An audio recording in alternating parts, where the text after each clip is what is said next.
আজকের ভিডিওতে আমরা দেখব এমএফএ ডিলিট। সো এমএফএ ডিলিটটা হচ্ছে আমাদের S3 বাকেটের মধ্যে যদি কোনো অবজেক্ট থাকে, সেই অবজেক্টটা যদি আমরা ডিলিট করতে চাই তাহলে আমরা ডিলিট করতে পারবো না। ডিলিট করার জন্য আমাদের ওই এমএফএতে ডিলিট অপশনটাকে আমাদের ডিসেবল করে দেন আমাদের ডিলিট করতে হবে, এবং এটা আমাদের রুট অ্যাকাউন্ট ছাড়া আমরা এটাকে এনেবল করতে পারবো না। সো আমরা অলরেডি একটা বাকেটের মধ্যে ঢোকা অবস্থায় আছি। সো আমি যদি প্রপার্টিসে যাই, তো এখানে এই বাকেট ভার্সনিং এর এখানে আমাদের এমএফএ ডিলিট যেটা সেটা আমাকে ডিসেবল করা আছে। যদি এডিট করে এনেবল করতে চাই তো অপশনটা এখানে নাই। এটাকে এনেবল করতে গেলে আমাদের মাস্ট ডি AWS-CLI অথবা AWS এডিটিং এর মাধ্যমে করতে হবে। সো আমি এখন লাইক AWS-CLI এর মধ্যে ঢুকবো। সো আমাদের মেক শিওর হতে হবে আমাদের AWS-CLI আমাদের ওপেন করা আছে। তো আমাদের জন্য ফার্স্ট আমাদের রুটের যে অ্যাক্সেস কিটা সেটা দিয়ে আমাদের একটা প্রোফাইল ক্রিয়েট করতে হবে। সো আমি দেবো, দেন আমাদের অ্যাক্সেস কি যেটা আছে সেটা আমি দিব, দেন সিক্রেট অ্যাক্সেস কি দিব, দেন সো আমাদের ইউজার নেম পাসওয়ার্ডটা দেওয়া হয়ে গেল, যেটাকে সিক্রেট কি অ্যাক্সেস কি। তো এরপর আমাদের যে কমান্ডটা দিতে হবে সেটা হচ্ছে এনেবল করার জন্য আমাদের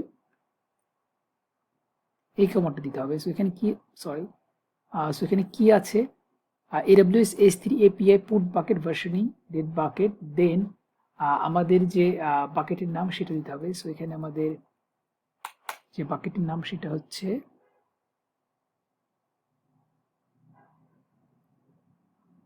এটা রাজীব, সরি। সো এটা হলো আমাদের বাকেটের নাম, then status enable MFA delete enable MFA, then আমাদের যে লাইক আমাদের যখন রুট অ্যাকাউন্টে যে আমরা এমএফএ ডিভাইসটা অ্যাড করছি সেই ডিভাইসের নামটা আমার এখানে দিতে হবে।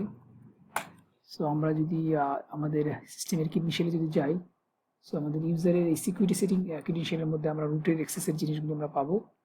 সো এখানে আমাদের দুইটা ইউজ করা আছে। সো আমি এখানে এইটা ইউজ করি, কপি,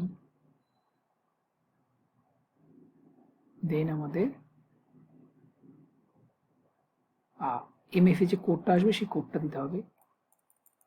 সো কোডটা দেখতে হবে মোবাইলে।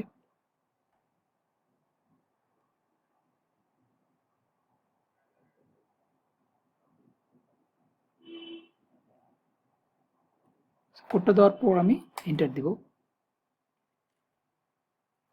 সো কোনো একটা ভুল হয়েছে।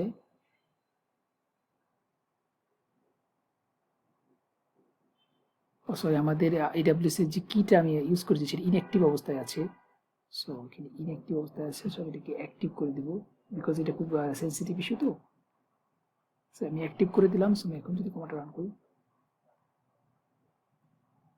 সো মেবি কোডটা স্টিল নয়, কোডটা আমি চেঞ্জ করতে হবে।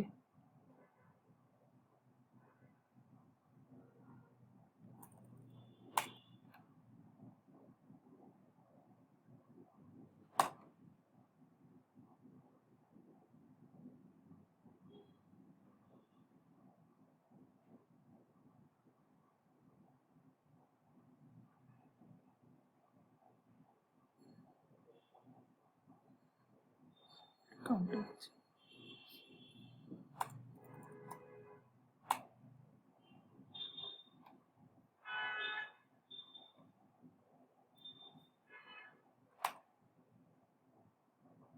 সো এখন হয়ে গেছে। সো টাইমিংটা ওভার হয়ে গেলে বেসিক্যালি কোডটা আমার আবার দিতে হয়। সো আমি যদি এখন এখানে ডিসেবল ছিল, যদি রিফ্রেশ দিই,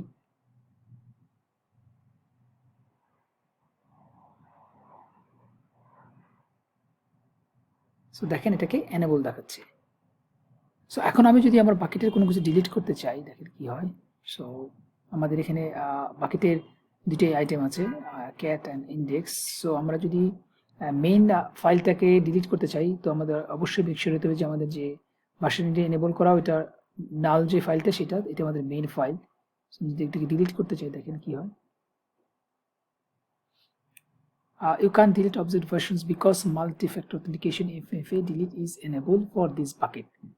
সো এটা এনেবল থাকলে আমরা এটাকে ডিলিট করতে পারবো না। সো এটাকে ডিলিট করার জন্য আমাদের অবশ্যই এমএফইটাকে আমাদের আগে ডিসেবল করতে হবে। সো এমএফই ডিসেবল কমান্ডটা সেম ওয়েতেই ওখানে জাস্ট এনেবলের জায়গায় আমরা ডিসেবল লিখে দেব।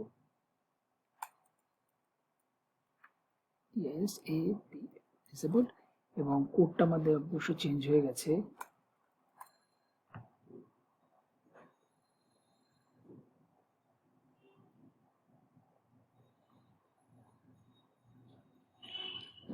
সো ডিসেবল হয়ে গেছে। আমি যদি এখানে মেক শিওর হতে চাই, প্রপার্টিসে যাই, এনেবল ছিল, দেখেন ডিসেবল হয়ে গেছে। সো আমি যদি আমার অবজেক্টে যাই, ক্যাটে যাই, মেন ফাইলটাই আছে নাল। সো ক্যাট আমি যদি এখন ডিলিট দিই,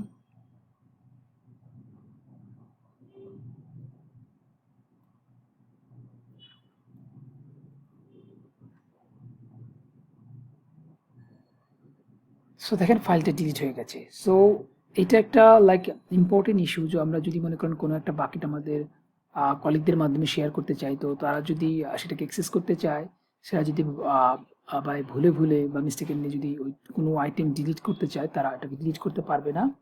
সো এটা ডিলিট করতে গেলে অবশ্যই রুট অ্যাকাউন্টের মাধ্যমে ওই মেথড ডিলিটটাকে আমাদের এনেবল করতে, ডিসেবল করতে হবে, দেন আমরা আমাদের অবজেক্টগুলি ডিলিট করতে পারবো। সো এই ওয়েতে আমরা আমাদের বাকেটের মধ্যে যেই অবজেক্টগুলি থাকে সেগুলিকে আমরা লাইক সিকিউর অবস্থায় রাখতে পারবো, যাতে কেউ ভুলে ভুলে ডিলিট করতে না পারে। সো এটাই ছিল আজকের ভিডিওটা খুব ছোট্ট, বাট এটা খুব ইম্পর্টেন্ট ইস্যু, এটা মাঝে মাঝে আমাদের অফিসে খুব কাজে লাগে। সো ভিডিওটা ভালো লাগলে আপনারা ভিডিওটা লাইক করবেন এবং চ্যানেলটা সাবস্ক্রাইব করবেন। নেক্সট ভিডিওতে আমরা AWS এর অন্য কোনো টপিক্স নিয়ে কথা বলবো। তো সেই পর্যন্ত ভালো থাকেন, এবং অবশ্যই মেক শিওর হতে হবে আমরা যে অ্যাকাউন্টটা ইউজ করলাম, যেটা রুট অ্যাকাউন্ট, এটা অবশ্যই লাইক ইনঅ্যাক্টিভ অবস্থায় রাখবো, এবং আমরা ডিঅ্যাক্টিভেট করে বেসিক্যালি এটাকে ডিলিট করে দিব, কারণ এটা খুবই সেন্সিটিভ ইস্যু। সো ফার্স্টে আমাদের